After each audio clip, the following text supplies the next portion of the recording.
மாவட்டத்தில் இன்றைக்கு வேளாண்மை தொழிலுக்கு விவசாய தொழிலுக்கு பணியாளர்கள் எல்லாம் இப்போ குறைவாக இருக்குது. காரணம் 100 நாள் வேலைக்கு போயிட்டாங்க. இன்றைய நிலையில் விவசாயம் இயந்திரமாக்கப்பட்டது அப்படின்னு எல்லாம் சொன்னாலும் இயந்திரங்கள் கிடைப்பது சில நேரத்தில் எளிதாக இல்லை. வாடகை உயர்வு, அந்த ஒரே நேரத்தில் விவசாய பணிகள் செய்யும்போது இயந்திரங்கள் கிடைக்கிறது சிரமமாக இருக்குது.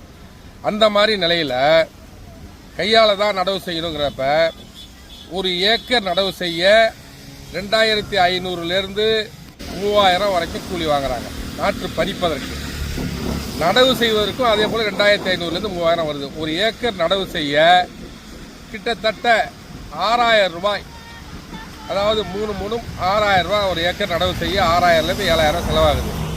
இதை வட மாநில தொழிலாளர்கள் வெறும் 4000 ரூபாய்க்கும் 3500க்கும் நாற்று பறித்து நடவு செஞ்சுட்டு போகிறாங்க. இதை எல்லாரும் விரும்புகிறாங்க. வடநாட்டு பணியாளர்கள் முதல்ல கட்டிட தொழிலுக்கு இங்கே இந்த தமிழ்நாட்டில் நுழைஞ்சவங்க இன்றைக்கு விவசாய தொழிலுக்கும் வந்துட்டாங்க. அதுக்கு காரணம் என்ன? நம்ம மண்ணின் மைந்தர்களுக்கு தான் நம்ம வேலை கொடுக்கணும். இவங்க பணம் கூட அதிக கூலி வாங்கினாலும் உள்ளூர்காரர்களுக்கு, நம்ம ஊரை சேர்ந்தவர்களுக்கு வேலை கொடுத்து நாங்கள் நினைக்கிறோம். ஆனால் இவங்க 100 நாள் வேலையில் போய் உட்காந்துட்டு 300 ரூபா சம்பளம் வாங்கணும், வேலையே செய்யாமல் சம்பளம் வாங்கணும்னு நினைக்கிறாங்க.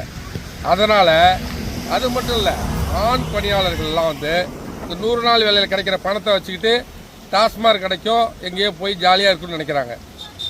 பெண் பணியாளர்கள் குடும்பத்தை நடத்த முடியாமல் குழுக்களை தேடி கடன் வாங்குறதுக்கு போகிறாங்க. அந்த குழுக்கள் இவங்களுக்கு கடன் நிறையா தர்றாங்கல்ல, அதை வச்சுக்கிட்டு கடன் அடைக்கிறதும் வட்டி கட்டுறதுமாகவே இவருடைய வாழ்க்கை போயிட்டுருக்கு. தயவு செய்து விவசாய கூலி பணியாளர்களை இருகரம் குப்பி வணங்கி வேண்டுகிறேன், விவசாய தொழிலுக்கு வாருங்கள். விவசாய தொழில் நின்று போகக்கூடாது. அதாவது அடி வயிற்றில் எரிகிற அக்கினி தீ பசி, இந்த பசி போக்குன்ற விவசாய தொழில், உன்னதமான விவசாய தொழிலுக்கு நீங்கள் மீண்டும் வரணும். 100 நாள் வேலையில் உட்காரக்கூடாது. தயவு செய்து, அதாவது உடல்நிலை உள்ளவர்கள், அதாவது சிறு வயதில் உள்ளவர்கள் 100 நாள் வேலைக்கு போகிறீங்க. வயது முதிர்ந்தவர்கள் போனால் பரவாயில்ல, இளம் வயது உள்ளவர்களும் 100 நாள் வேலைக்கு போய் உட்காடுறீங்க.